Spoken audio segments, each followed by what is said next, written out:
There we go. And welcome into the Barbershop 918. You up in here with your man, Bigg Dru. Bigg Dru. J-Rocc. Boom. And the one and only Raw Dawg. We got a jam-packed show for you today. Packed with jelly, baby. I'm sorry, packed with jam. And a little. It's been a long time. Yeah. I shouldn't have left you. My bad. We got a strong beat to step to. Yeah. We got a lot going on right now, especially with NFL free agency. We got a good hood topic. People out there talking stuff to Russ, and Russ ain't no punk, so we definitely going to talk about that. A lot of things going on with R.Kelly and Micheal Jackson. We definitely going to touch on that just a little bit. And, of course, we going to do a little bit. Bad choice of words, I admit. We don't want none of that. We don't want none of that. So we're going to get into all of that, and we got a little bit coming your way in blurred lines. So let's go ahead and get into it with the world-class word on the streets. Word on the street. It's a sweet word. Oh, Lord. I've been sick. It's been a long time. I've been sick. That's all I'm going to say. Well, see, every good singer, before they sing their A or B selection with the choir, they say, pray for me because I'm hoarse. I'm hoarse. Y'all pray for me. All right, let's do it, baby. All right, so let's go ahead and get into it. We're going to go straight with the word on the street. We're going to go straight into some R.Kelly talk, man. Why not? Yeah, that's all we need to talk about. Y'all killing me. Y'all killing me. Okay, I'm 30 years. 30 years of it. So here's my thing. Like, Saturday Night Live covered it perfectly. Like, when he was... Kenan Thompson. Kenan killed it. When he said, and I gave y'all so many other clues. Like, when he named out the list of songs. AJ number. I think that's the key thing, man. I think it's just like this whole thing that... Like, I was watching CNN, and they were like, we're going to bring in a person who looks at body language. And it's like, we don't need one in our community. He's guilty. All that throwing a fit, that's when you guilty and you've been caught. We didn't need an analysis of his body language. Nope. This was the dumbest idea on his part ever. He said God told him to do it. Nah, he's done dumber stuff. In a while, bro. Let's just put it out there. Come on now. You You can't have a cult. Well, I guess you can. I guess you can't have a cult and say you spoke to God. He said some of the best cults talk to God, I guess. Some of the best. So I hear. Yeah. I heard. And the thing is, I love his music. I love R. Kelly's music. And it is really hard for me, personally, to separate music from the person, because then the lyrics take on a whole other meaning, and I feel sick when I hear your body's calling, because he's probably talking to a 13-year-old. Yeah. I mean, it's come on, man. Yeah. I mean, would y'all agree? Yeah. But I do. Let me skip over something. I'm going to mess up our order a little bit. Let's skip over and let's get straight to the Micheal Jackson documentary then. Let's talk about this, because this is a whole different, because with R. Kelly, I think a lot of people can let go of some of his music, because you'd be like, okay, there's a double meaning, right? But I feel like what we're facing here with Micheal Jackson is you're asking people to let go of their childhood is the way people feel about it. And I've seen some people just say flat out, he was innocent then, he's innocent now, I will have no parts of it. I'm talking conservative people even coming out saying, nope, I will have nothing to do with this. I can separate Mike's music from his behavior, because none of Mike's music has never been salacious. You know what I mean? It's never been a turn on or a put on or whatever. Mike's always kept it innocent. You know what I mean? Yeah. But come on now, we've known Mike's had issues in that area for a long time, man. Yeah. The reason why we know that a lot of this could be true is because he paid off that first kid. $25 million. He paid him off. If Mike didn't have nothing to hide, he should have went to trial that time. Now that second kid, Mike was like, yo, I didn't touch him, so I'm gonna go to trial with this one. And then he got all this posse up, got the kids that he had messed with before to say that they didn't mess with him. Now, does that mean that the two guys that are the subject of this documentary, they ain't a little shady? Yeah, they are a little shady. As a matter of fact, Wade Robson was in the tribute with Janet Jackson on MTV when she did Scream. He was one of the dancers. Yeah, he was also asking. Unbelievable. He asked for a job from the Michael Jackson estate. He wanted to head up the Cirque du Soleil Michael Jackson experience, and so he's been trying to get back into Michael Jackson business. That other guy, he looks like a victim. He looked like he been victimized. I don't think he gonna ever be the same. Wade Robson, I just don't think he probably was a good person for them to put in this documentary because he was an opportunist. Yeah. Now, I'm not saying he had a right to be, He's a phony, is what you're saying. Yes, he's a phony. He's a phony. And that doesn't take away from the fact that Michael took advantage of him, but he was also trying to take advantage of Michael as well. Right. A lot of people have pointed to parents and saying that parents potentially groom their children for those very moments and for those very opportunities. Exactly. So you got to put some blame on these parents that expose these kids because any parent would in a grain of salt would never put their kids in that kind of a situation. I'm talking to parents of the ones that Michael Jackson had issues with, as well as the parents that exposed their daughters to R.Kelly. What do you think about this, Jay? Where are you coming from? I mean, the whole Michael Jackson thing is kind of like, I've heard people say that, because Michael Jackson is more popular than R. Kelly, they kind of pushed him to the side to focus primarily on R. Kelly. When, I just find it, how is it that Michael Jackson was able to sleep in the bed with this kid for 32 days and his parents let this happen? Why would you put yourself? I don't care. I understand, we all love Michael Jackson. Like I said, he's probably the most world-renowned artist, even though he's been dead for 10 years. You got kids who are born now, they're singing, Bad and Beat It and all this stuff. But, it's kind of like we try to hide, sweep the stuff under the rug. I feel as if Mike did this stuff. And as much as I hate to say it, I feel like he, even if it wasn't with one of the kids, I feel like he did something that was not good. Right. There's enough smoke there, but there's some fire there somewhere. Yeah. So let me ask you guys this. Let's shift this narrative like a little bit. Let's change it just a little bit different off of Mike and R. Kelly. And how do you feel about Gail and Oprah's involvement and kind of like what people would say is like the takedown of these two people? Well, with Oprah, I can see people having a problem with her because, let's not forget the many interviews that Mike, let Oprah have with him. So I can see people feeling some kind of way about Oprah. Gail, on the other hand, this was a scoop. Yeah. R.Kelly came to her. Everybody would have if they had the opportunity, they would have took that. As a journalist, you're going to take that. Now, hey, man, I don't know what Oprah meant. The way Oprah kind of crafted it, she made it sound like this is bigger than Mike. That she did this not just because of Mike, but just victims of abuse, period. But yet she's not done anything on the Catholic Church. She's not sat down with the Pope. Or or any of these other people that she probably has arranged to. So, that's so easy to do because that sounds like what a lot of colonizers say whenever we talk about us getting brutalized by the police. And I was like, what about black crime? Right.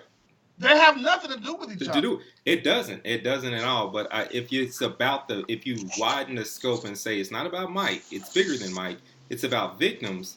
Then who's victimized more victims? Like who's actually put more people in that position? You've not attacked people who are doing it in large numbers, but you hopped on the Michael Jackson train.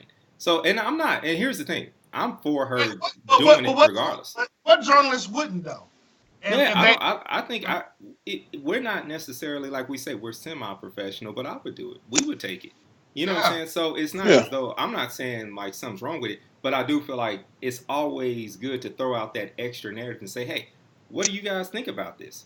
What about this part of it? Because a lot of people throw those type of memes out there, and we always got a certain brand of hoteps that are going out there saying all these semi-woke things that's just counterproductive. And so I feel like let's throw some of these out there and talk about it in real life, and not just drop a meme like it's like it just. That's how I felt when they were showing Jerry Lee Lewis and Elvis. They was like, how is it that y'all attacking our boy R.Kelly, but y'all didn't do anything to Jerry Lee Lewis, Woody Allen, or Elvis Presley? If you go down that rabbit hole, you'll be down there for a long time. Mm-hmm. We can't just decide because these guys happen to be the same color as us. Somehow, we got to come to their defense. These guys still did terrible things. Yeah, now there's some color artists that did terrible things too. And how they're treated, I mean, yeah, you may have a point, but to me, that's just trying to take away from the real issue. And the real issue is these two guys took advantage of their fame and hurt a lot of people. Yeah. It doesn't take away from that. You can go to many rabbit holes as you want to, but it still doesn't change that. Well, and I put to you like this. There's the main problem that I had, and it doesn't excuse his actions. I'm just talking about the documentaries. So from what I know, being around documentary filmmakers all day consistently, is that documentaries, we lie to you when we make them. I hate to burst the bubble, but the whole thing is to manipulate you into following the narrative we want you to. And so when I watch them, I always look at it from a different angle of just knowing how this was cut brilliantly in this particular case wasn't really cut that brilliantly. And there was a lot that even the average person watching would say, I probably wouldn't, most people I probably wouldn't put Wade Robinson in these positions in this particular light. But for what it's worth, I just look at it like I'm not going to be swayed. I'm going to, one way or another. I wasn't in the room when any of that happened. The man was found innocent. He's dead. He can't speak for himself. So when it comes to this whole, will I cancel him or boycott him? I fall in that apathetic place, that kind of place of I can't say when was the last time I just popped on some Micheal Jackson anyway. I'm probably just going to go about my life the same way. Now with R.Kelly, I am going to stop it. That is something I'm like, that is an intentional He's still walking around. He's still getting more victims. Yeah. And what was real sad for me was to see the two young ladies, Joycelyn and what was her name? The other chick? Started with an A. I can't think of it. Oh man, it's. I'll have to look it up. But to see them literally take on the persona of R. Kelly in their interviews, because Azriel was yeah, and she was angry, just angry, and it's like, wow, And from what I heard, R. Kelly wasn't even supposed to be in the room, but he was in there. He snuck back in, and every time Gail asked a question he didn't like, he's like, it's not supposed to be funny, but I can see him doing something like that. Yes, it is. That's a mind control for your butt, man. Like, you don't answer that. Yeah. You might as well just say don't answer. So yeah. Well, let's go ahead, for time's sake, let's go ahead and push this a little bit forward and shift gears, because we are in the word on the street, and when it's the word on the street, we get a chance to talk about all different types of things. And of course, the box office chumps is our favorite thing. Raw Dawg, take it away. Box office chumps for the week. At number 5, we got Alita, Battle Angel. You go see that, bro? Not yet, but I will. It's dollar movie or red box. It's on its way. Yeah, it's quickly. On its way. Yeah. Number 4, the Lego movie too. It's the second part. I forgot that was out. My son harassed me about it, so I'm good. Yeah. At number 3, it was number 2 last week. Tyler Perry's A Medea Family Funeral made $12 billion last week. $12 billion. Good Lord. And more than Black Planet, Black Panther. 18. Okay, $18 of that $20 billion came from J-Rocc's family. No. Hey, I'm gonna be honest. I forgot the movie came out. I forgot it came. Folks love Medea, man. There's just no getting around it. They were offering $4 tickets on T-Mobile Tuesday, so they trying to get people to see this movie, man. Okay, these movies aren't even church movies anymore. No. Because Tyler went ahead and just start cussing now. Too much cussing. Yeah. All right. So at number 2, How to Train Your Dragon: The Hidden World. That was number 1 last week.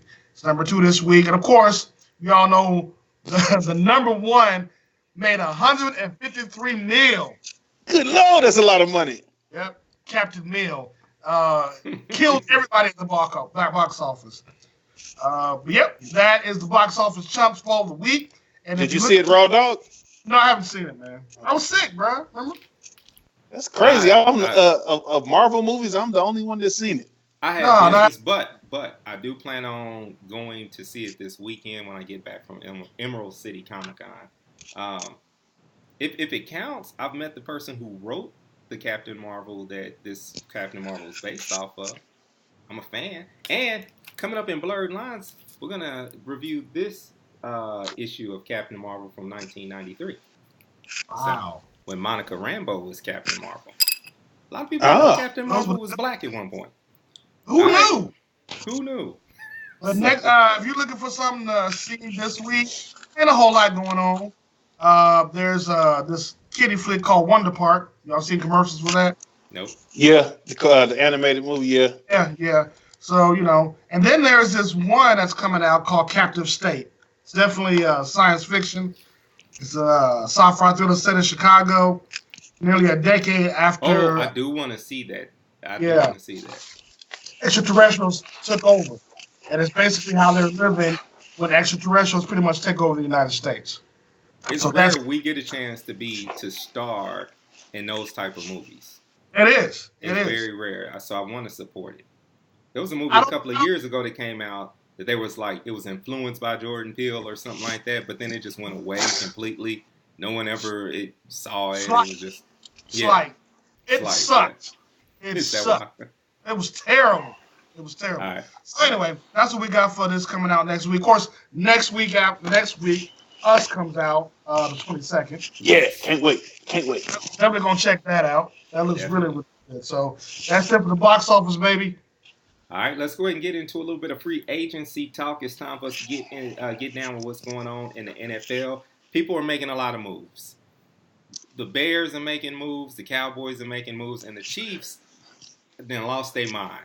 They've just moving, like just flat out, just moving by. It's too much for me, man. It's too much. So Demetrius Harris is apparently going to be signing real soon with the Browns. So the Browns have the former Chiefs GM. So he's cleaning house. He has Kareem Hunt.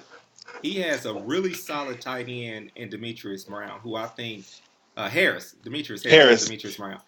Demetrius Harris, who I think definitely would be a Pro Bowler if it wasn't for Travis Kelce. And so, now you've got Cleveland sitting there with, I always want to call this dude Johnny Manziel, but I know it's Baker Mayfield. So you got Baker Mayfield. Shake and bake. They got the Giants wide receiver now, Odell Beckham Jr., and they already had Landry. What was his name? Jarvis Landry. So that right there, he's got some weapons. Kareem Hunt might get a chance to play at the end. He might get suspended 8 games. I don't see them doing a whole year. But then in front of him what was their running back? Is it Chubbs? Nicholas Chubbs. Yeah, Nicholas Chubbs. So every time I think Chubbs, I think one arm, like got bit off by an alligator. Carl Weathers. Yeah. So I don't know, man. It's like I think Cleveland so far has won just off of what they've done on offense. Now, defensively, they may still suck, but offensively, like they added some pieces that are going to be dangerous. Meanwhile, the Chiefs traded off cut Justin Houston, traded off, D Ford. I knew they weren't going to forgive him for that. I knew it.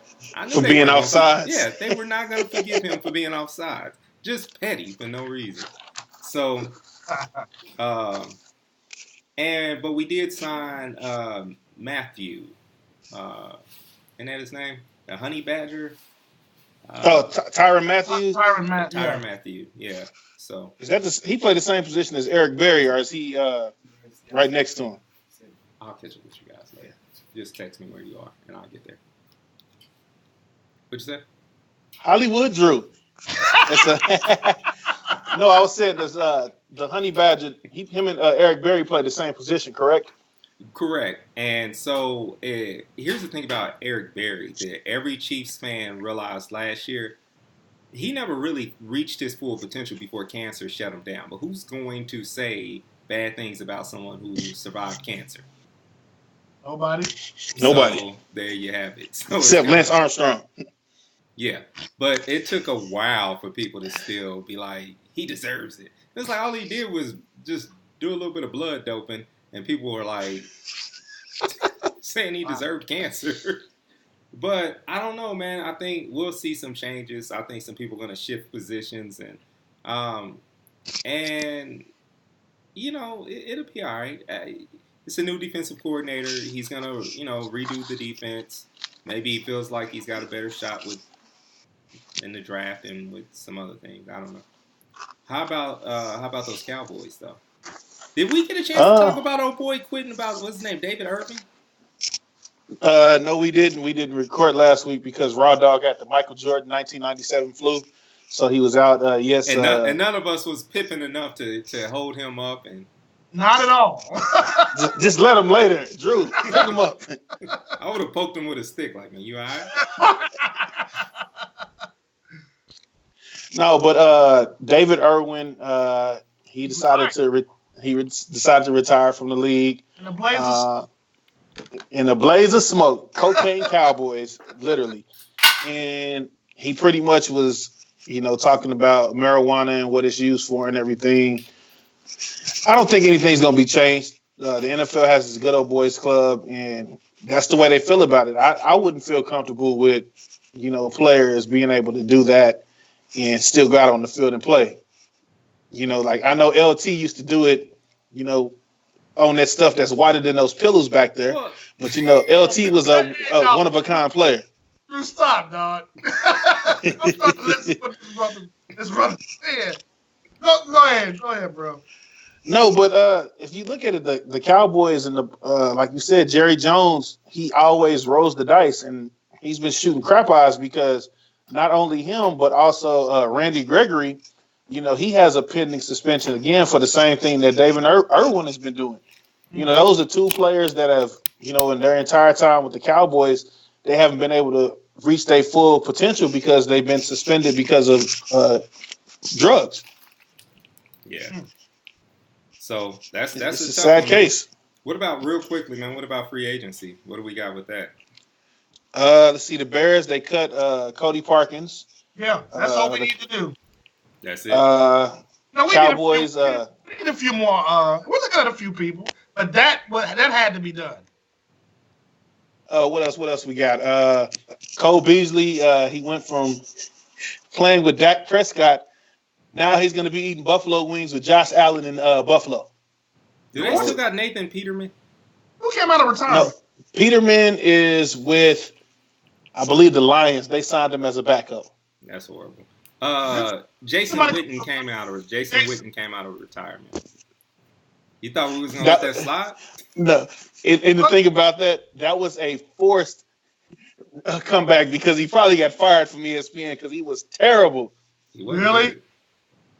He wasn't good. He wasn't good. Him and Booger. Him and Booger. They took Booger out of that seat on Monday Night Football, but he sucked. Yes, he sucked. It was just a lot of awkward silence. But Le'Veon Bell, Booger never mind. You wouldn't know. You didn't watch Monday Night Football. Let's just say you missed it.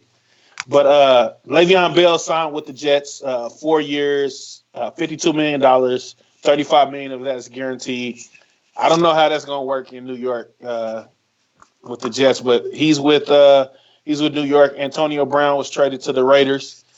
He's very happy to be out of Pittsburgh. So I'm just curious how that's going to play out with Pittsburgh next week with Big Ben, James Conner, and Juju Smith-Schuster being in the new Big Three after them having the killer bees with Ben, Brown, and Bell.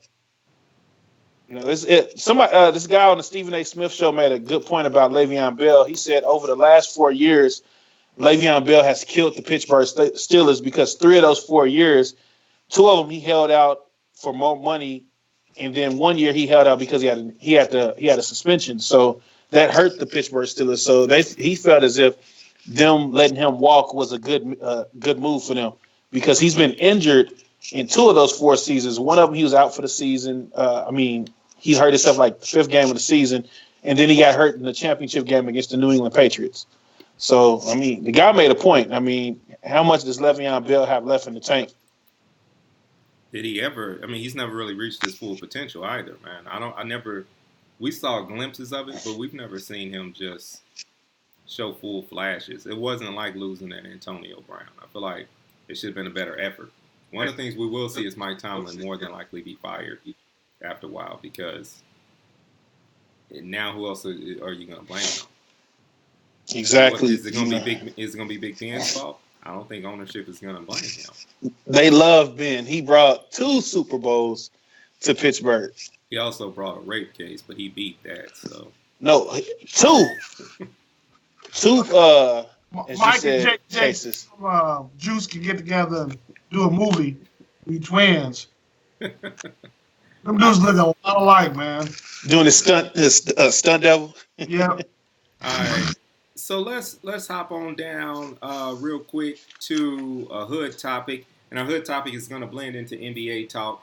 In our sweep of the Utah Jazz around the second quarter, a fan gets into an altercation with Russell Westbrook, and the fan basically tells him that he needs to get on his knees like he used to. And the fan then says later on, like, "Oh, I just told him, hey, bro, ice your knees and sit down." And but Patrick Patterson, who sits right next to the guy, hits up Twitter and is like, basically repeats what Russ says. And Pat doesn't have a reason to lie. And so it's kind of one of those things where, they go look through the fans' page, Twitter. He's made racist statements in the past. He's used the N-word on Twitter. He's tagged things with MAGA. And then last year he targeted Russ saying he's a classless piece of crap. And call him a boy. Yeah. And so it's kind of like this was calculated, and it's justified that he was banned from Utah for life. Like, it's justified that fan is banned. Just because it seemed calculated. Like, everyone knows where Russ is going to be sitting. A year ago, last year, you took out the time to tweet about him. You wanted to be right there. That was the experience that you wanted, and you thought you could say and do whatever you wanted to. And truthfully, he's lucky Russ is one of those kids from L.A. that had basketball, like, his whole life. You know what I'm saying? Like, because if he wasn't an AAU kid, it wouldn't have happened like that. You know what I'm saying? Like, there would have been no, I promise you I'm going to mess you up. He would have messed you and your wife up. Ron Artest. Ron Artest. No, Meta World Peace. Don't call that man Ron Artest. Oh, yeah. No, he was Ron Artest when he went in the stands. He became Meta World Peace when he... But here's the thing, to his defense, somebody threw a beer on him. People were already saying stuff, and he was cool. It wasn't until they actually hit him that Ron Artest... He was laying up. He laying down chilling, listening to people saying racist stuff. As soon as he got hit with a beer. Yeah. Not a beer? Yeah, that's when he was like, all right, I'm whipping legs. So, I don't know, man. I think these players are smarter and have much more control than we could ever imagine, because I couldn't imagine us doing this and somebody standing right there next to me and being like, hurry up, you little monkey. Or just like, dude, like, it wouldn't happen. Look, fans think that they have the right to say whatever they want from the stand. There's a huge difference between, hey man, you suck, to you need to get on your knees like you used to, boy. Yeah. There's a big difference between that, man. And every stadium has a code of conduct for the fans. It's like, hey man, there's certain things you can't do. And everybody knows what those rules are. Anytime you make it racial or sexual or anything weird like that beyond the you suck, dude, you run the risk of forfeiting your time to be there. Okay? Because you don't have to be there. You can stay home and watch it on TV and say whatever the hell you want. You know what I mean? But if you're going to be at the game, man, act like you got some sense. Apparently, Utah is notorious Yeah. But behavior, which makes absolute sense. Well, because we referenced the Jordan flu game, but it's a legend that it wasn't that he had the flu as much as someone poisoned his food in Utah. That's the legend. That's the urban myth that's been going around for years. That it was like he was perfectly fine. He didn't have any flu symptoms, but like he had ordered a pizza and someone apparently poisoned it, tried to sabotage it. Hey, look it up. I'm not just making. God don't like ugly, Utah. I don't want to be a hypocrite because I have been known to say some very nasty things about Draymond Green. But I'm not at the game saying those things to Draymond Green. Number one, I'm not stupid because Draymond Green is a big dude. And number two, you just don't do that. Save it for your podcast. Here's what really got me. This is what irritated me throughout the coverage that I watched.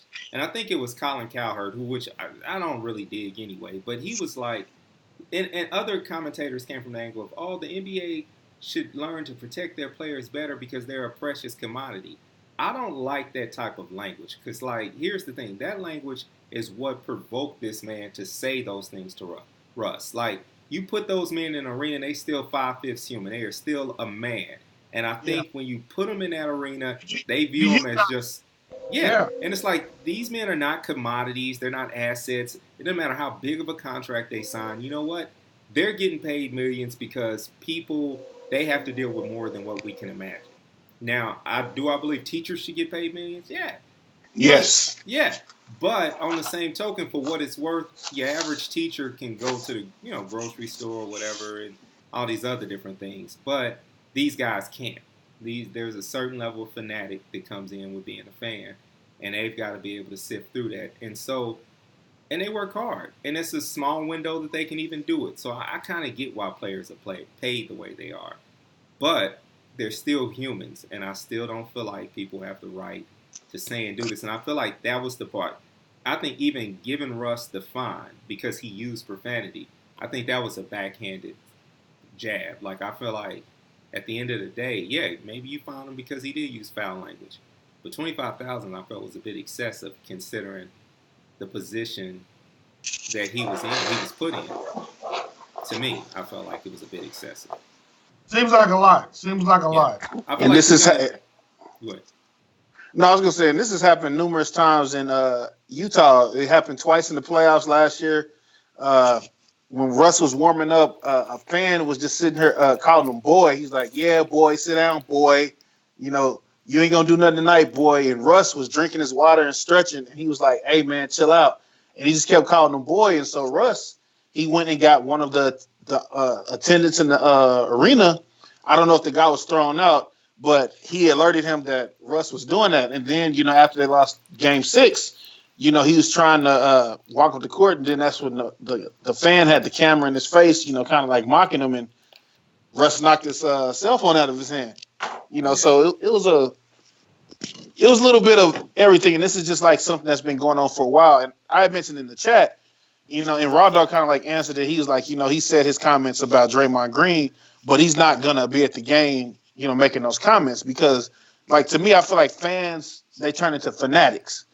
As much as I dislike all the teams in the NFC East, if I'm at a Cowboys game, I'm not trying to hit Nick Foles or Eli Manning with a battery or talk about their daddies and everything like that. That's like taking it too far.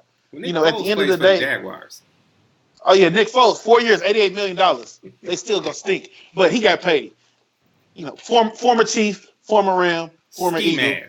Ski mask. I forgot. I knew it was somebody that got the ski mask contract, Mr. Nick Foles. But at the end of the day, they have a family. They have to go home, and to their family and everything and their issues and things that they operate with. And fanatics, they should not, act like that. It's bad when you got people, calling your mama every which word. In fact, me and my wife was talking about this. She's like, "Why do you not like Stephen Curry?" And I was like, I don't like that he plays for. I'm like, I like him as a man, but whenever he plays the Thunder, he's the enemy. But I'm not gonna sit there and just talk about his wife and his kids and all that stuff because he has a family. He has to go home to every night. So we shouldn't do that. You got to take that addict out and just be a fan of the game. Good. Well, I think here's the thing: if we get Utah in the playoffs, that's going to be a very interesting matchup. Yeah. But one of the scenarios that would have to happen for us to do that is for us to drop down a little bit. Maybe we can catch them in the 4-5 slot, or maybe if we move up and we somehow catch them in the 3-6 slot. I don't know. We don't know. Anything could happen, but it's all about how we're playing. How do you guys feel about how we're playing? Because at this point, we are in the toughest stretch, and Paul George doesn't seem to be 100%, and Russ's shot is broke. But I feel like we're still playing with a lot of heart, even if it's not resulting in victories. Have you guys been watching any games lately? Yes. We played good against Utah the other night, man. We actually led from start to finish. We've never done that in years. You know what I mean? So it was a consistent ball game. That's because they moved the ball. Whenever the Thunder move the ball and they don't rely on this, one-on-one type of situation where other guys are sitting around watching either PG or Russell just back somebody down, that's when they're at their best, man. Between their defense and then moving the ball, the Thunder are a dangerous team in the playoffs when they do those things. I will say that, since the All-Star break, it's kind of like they hit that wall. And what I mean by that, it happened last year as well. Paul George, after that poor performance in the three-point contest last year, he just kind of like went on a dead stretch of bad games. And this is what happened again this year. Like, it started with him before the All-Star game with the New Orleans game. Like, he had got hot and eventually he had to sit out his games. Like, I told my boy, I was like, whenever Russ is the leading scorer, it's a good chance we're not going to win, because that means that we're not moving the ball around and we're not getting balanced scoring like we got from November, December, and January, where Paul George was the MVP candidate. These last couple of weeks, the Thunder, they've struggled. Like they pulled out the game against the Trailblazers. Thank God they didn't kick Paul George out the game for that elbow. But, they came back against the Clippers and they couldn't stop Lou Williams. Lou Williams just killed us. It's always like a six-man or somebody that's not known that gives us buckets. But they just got to get through this stretch. I don't know, if Steven Adams, how do you guys think he's playing right now? That's $26 million of crap right now. He reminds me of Serge Ibaka after he got his contract. He got paid and just lost his focus. Well, I think with him, the offense literally, in order for us to think that he's effective, because he's a hustler. I see where he hustles on the defensive end.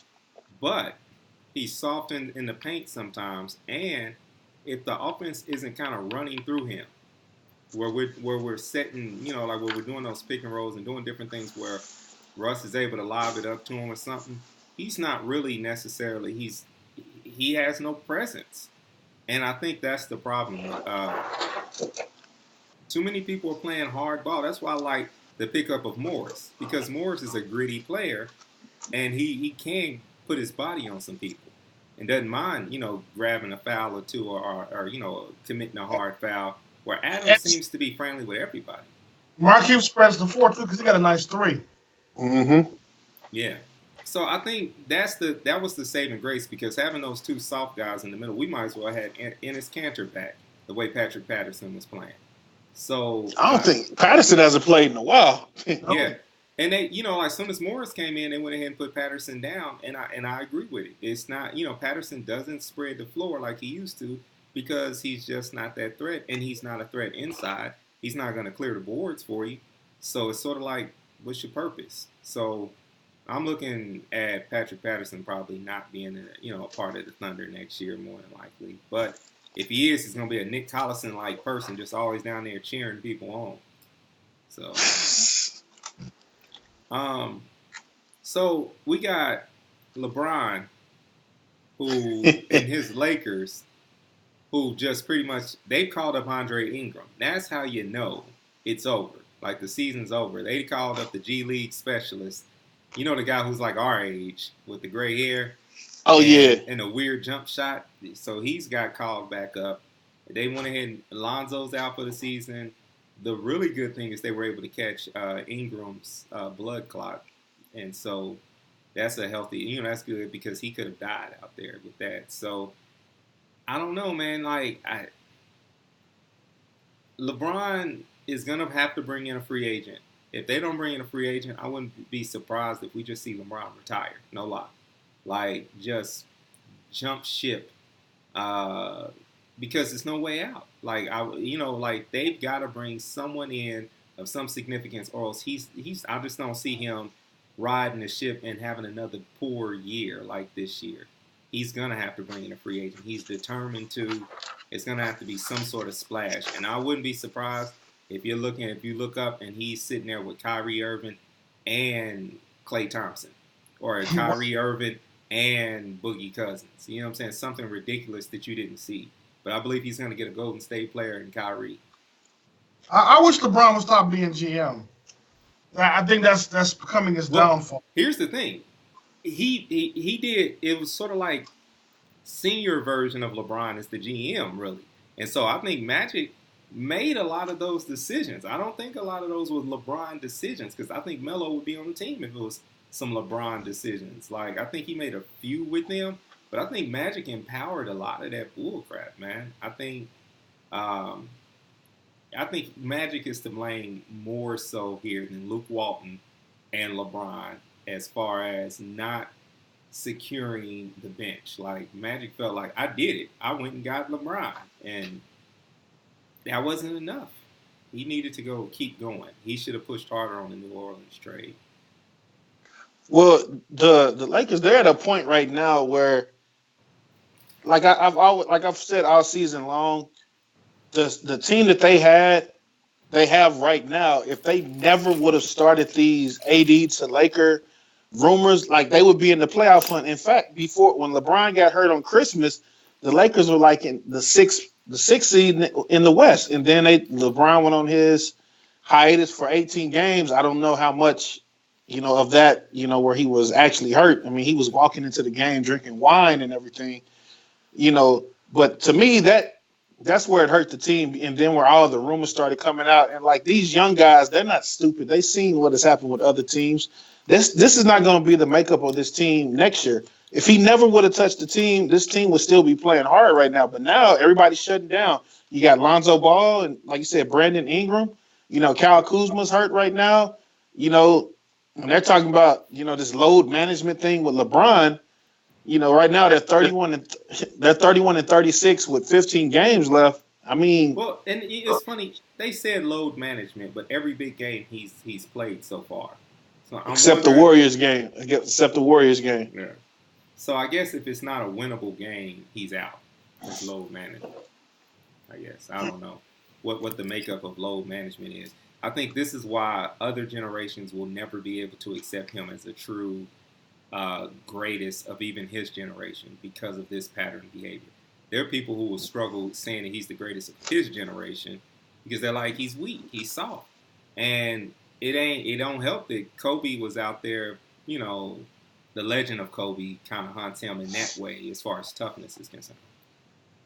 So, and then LeBron passed Jordan for, was it fourth on the scoring list, and that's one of those that started a debate after that. Yeah, that's just one of those frivolous things that the media is just always set up and ready to argue, and it's two totally different careers. You got the whole went to college, didn't go to college thing is such a factor that you have to look at and say, the timelines of how these lead together, it just doesn't add up. It just doesn't. They're just two totally different careers. People just have to let it go. This whole fight of can someone ever? It's literally apples and oranges. Yeah, no one can. There's never going to be anyone that's going to ever add up to another generation. You know what I'm saying? Nope. The generation before. There's some people back in Bill Walton's, not Bill Walton, but Bill Russell's day, who's well, until one of these youngsters get that many rings, they ain't seen a champion. There's people who saw Wilt score 100 or lived during that time frame, was well, none of these youngsters could dominate the way Wilt did. It's always going to be a generation that's going to prefer their generation over anything else. So hopefully we get an athlete like that, but it ain't gonna be Zion Williams. It ain't gonna Williamson. It ain't gonna be anyone anytime soon because the media ain't gonna let anyone do it anytime soon. We can still the memories of Jordan is still fresh in our head. Once we get old, maybe they'll be able to consider a new GOAT. But until we die off, it ain't happening. I believe that. All right, so let's go ahead and shift out of NBA talk and get into a little bit of blurred lines talk. So check this out, man. Real quickly, I want to do a review on this Captain Marvel from when Monica Rambeau took on the Captain Marvel name. Now, she's been around. She was around for years, just off and on. She was the first black female Avenger ever. She is pretty much just as powerful as Captain Marvel. She can take on any type of energy. One of her issues is that she has to reload it, and like she can't just switch from one energy to the next. There is like she gets depleted, but then she can charge back up again. So she has some weaknesses. She was originally modeled after Pam Grier, and get this, Raw Dawg. They said Pam Grier was too plain looking, and they chose another model. And then ultimately, she still kind of has some Pam Grier in her. But they were like, yeah, Pam Grier has a generic look, and we want something more. There's nothing generic about Pam Grier. Not even to this day. Even to this day, people look like I saw an interview with Pam Grier where she was, and she's older now. Like she's what you would. It's hard to say this, but she's elderly, I guess you would say. Right. And she's and yet. You still, I looked in the comments, and yet there's still men like, well, I would, man. I still, man. Bruh, that's a senior citizen right there, man. Right, exactly. Well, I mean, she gets ARP. Right. It depends, and they're like, nah, dude. I know what you mean when you said it depends. Literally depends. You're nasty. You're sicko. Hey man, Pam was a beast back in her day, boy. So, but this particular issue, one reason why I wanted to highlight it, man, because this came out in February of February of '93. It talks about skinhead Nazi group taking over a college campus, and they were basically attacking Asians and all these other blacks and all these other different groups. And the language what they were using, they were like, go back to your country, saying things that are still like in modern context. I felt like what I was reading could have been wrote today. And so she ultimately defeats this hate Nazi that was taking over a particular kid. But it's still just, when people say comics are for children, they're not, because if I was a kid and I read, like, this whole thing was about her talking about, like, there's lines in here where she's talking about being black, and she's like, look, I'm not asking for people to love me because I'm too much of a woman, or I'm too black. So she's making really good points. And so I kind of just wanted people to know, when you go out and you look through the archives and you're looking for Captain Marvel, look for some of the Monica Rambeau time frame. She took on the Captain Marvel name. She's now Spectra, and she's also had been just under the name of Monica Rambeau as well. So a lot of people didn't know. Like the Captain Marvel started off as a guy. Yeah. And and then, like I said, in that 80s, and that part of the 80s was black, and now you've got the new Captain Marvel. So, but real quickly, let's interject Jay into Blurred Lines. We got like maybe 1 minute or before we need to get up out of here. Jay, how was the movie, man? We're gonna do a review on after we see it, but we want to know from your perspective. How'd you feel about it? Tell the truth.